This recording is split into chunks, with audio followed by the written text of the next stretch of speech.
Thursday, July 26, 2018, Monaco 64, home of alternative economics and contrarian views. So this afternoon, I want to talk about whether the UK is going to go bust again, or Britain.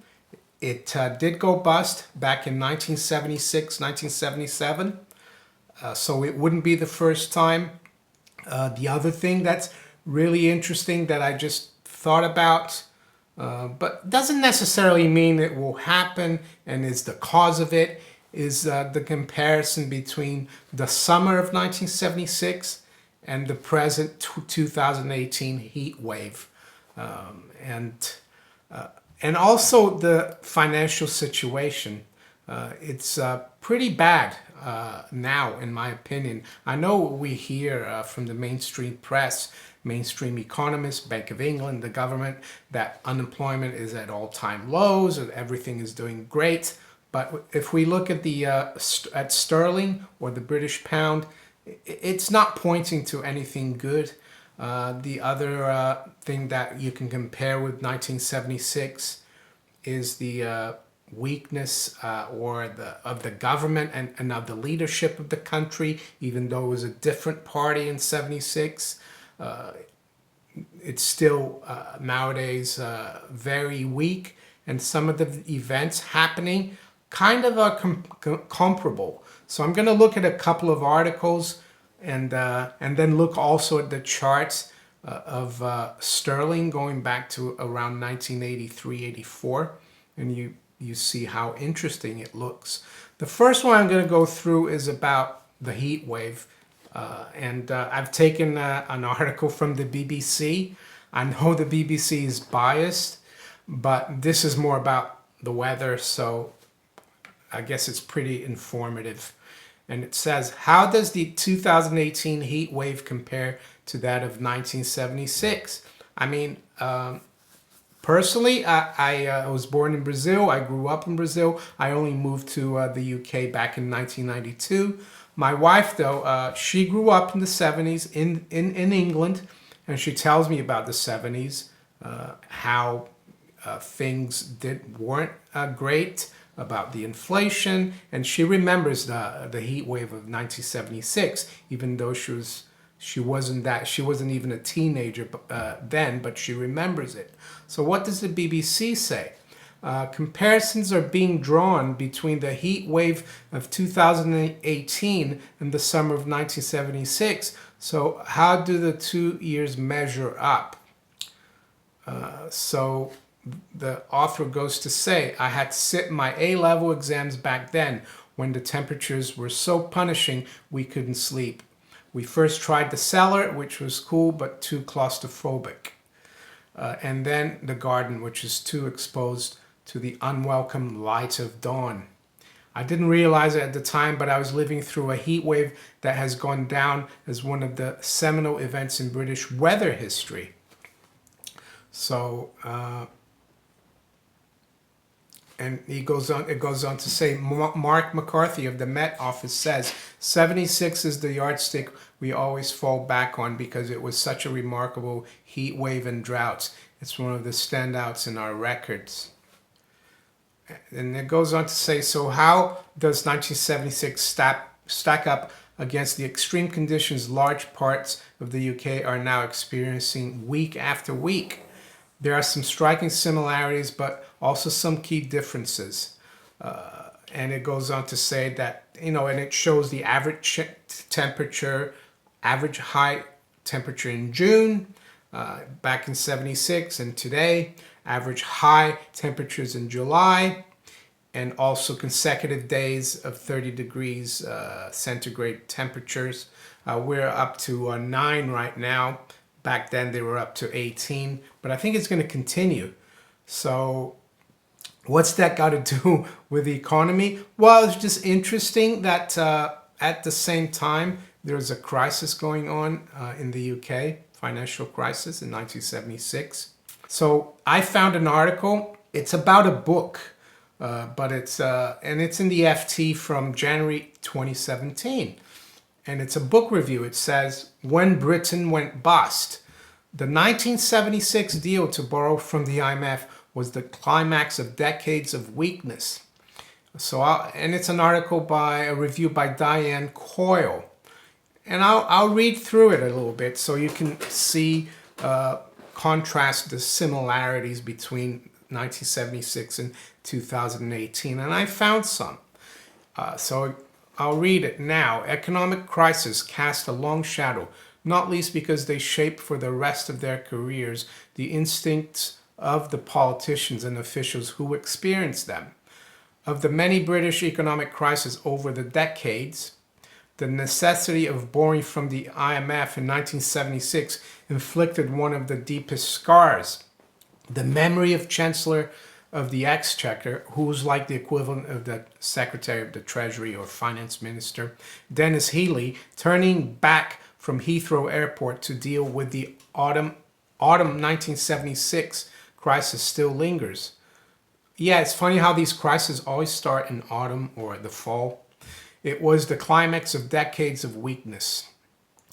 Yet, as the economic historian Richard Roberts notes in When Britain Went Bust, his absorbing, lively account, and I quote from this book, it says, the years from 1964 to 1967 witnessed essentially a continuous sterling crisis. From the mid-1940s to the mid-70s, Britain was the heaviest user of IMF resources. The word was that the IMF's ritzy Washington HQ was paid for by the interest on UK loans. Britain had emerged from World War II with heavy debts and unsustainable initial exchange rates in the Bretton Woods system. There was also the problem of sterling balances, private overseas holdings of the currency used to finance trade in the sterling area. As holders sold sterling when the exchange rate looked vulnerable, they accelerated declines in the currency. Yeah, I think we're in the same boat since 2007-8, and I'll show you in a chart of sterling and how precarious the currency looks. And it goes on to say, by the early 1970s, the oil producers of OPEC had shocked the global economy with their dramatic price increases. The U.S. pulled the plug on the Bretton Woods system of managed exchange rates. So that the exchange rate management ended in 1973, just a few years before. The domestic context was worse. The Labour government had a minuscule majority of after a second election in 1974 in a country where a minor strike had forced power cuts and the economy was heading into stagflation, the pungent combination of recession and high inflation. So, yeah, what's the uncertainty these days? Brexit, of course, even though, as I've said before, Brexit is not the cause of what we're going to probably experience, a sterling crisis or the UK going bust again. Brexit is more like a symptom, but it's a bit similar to the US pulling the plug on the Bretton Woods system, right? Brexit, and you've got Trump as president, you've got a lot of uncertainty, trade wars, so it all looks very similar. And also the government, even though we got a conservative government now, they don't even have a majority. They have like a coalition with a small party from Northern Ireland. So it's very similar context. Weak leadership, uncertainty. And it goes on to say at the end here, Nigel Lawson, later Chancellor, notes in his memoirs that Treasury officials were shell-shocked by the scale of the 1976 policy failure. Conservative policies, along with North Sea oil, soon caused the opposite problem of too high an exchange rate, which devastated Britain's manufacturing base. As a large trading economy with structural weaknesses, often reflected in large external deficits, the exchange rate is always the canary in the cage, warning of unsustainable pressures. That has not changed. Roberts' account of 1976 is a superb reminder that the British policymakers should pay attention to a weak pound and never make the mistake of thinking a falling exchange rate is a solution rather than a problem. And I think that's key to what I'm going to show you now which is the chart of sterling. Going back, let's say here, all the way to January 1984. And you can see that we are at a key juncture here. Basically from 1986 to recently, well, to June 2016, after the Brexit vote. The pound had never really been below 135. We touched that level a few times back in the beginning of 86. Back in June 2001, we'd gone to like 137. And then in the beginning of 2009, both after crisis, right? 2001 dot-com boom crisis, 2008 the great, mortgage-backed security subprime crisis, financial crisis. We went down to 130, just below 135, and then the day after Brexit, June 24th, the vote, we dipped below that level. Consolidated, went further down, and we made a low in October of 2016 at 117. And since then, the pound had rebounded and had even gotten above that key 135 area there, which has been like a 32-year support. But now we failed and we're back below it. So I think the next target will be that 117. That's what markets do, technical moves. They search for the previous low or the previous high. And in this case, we are in a bear market in sterling. And the key level, even below there, would be the low from February 1985, which was, believe it or not, 103.45. So you could get almost £1 with $1, or you only got $1.03 from a pound. And that's considering that you could get over $2 back in November 2007. So I think this is like the FT article said, is the canary in the coal mine, another sterling crisis, and it could be severe for the British economy. And it's interesting how it's happening 42 years later from when the UK went bust, had to call in the IMF, and we had the heat wave of 1976, and again we've got a heat wave in 2018. Am I saying it's going to happen? No, but it's interesting that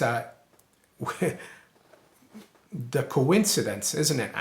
So if I had to guess when, it would be in the fall of 2018. We could see a major sterling crisis. It could be related to worldwide crisis. Who knows? I mean, you could argue that from 07 to 09, there was a sterling crisis. Sterling went from 210 to 135. But it was part of a bigger crisis, right? The crisis of 08, which was a worldwide crisis. So if you enjoyed this video, please like, share it, subscribe to my channel if you haven't yet. And you can also follow me on STEEMIT, DTube, and on Twitter. And I'll talk to you later. Take care. Bye.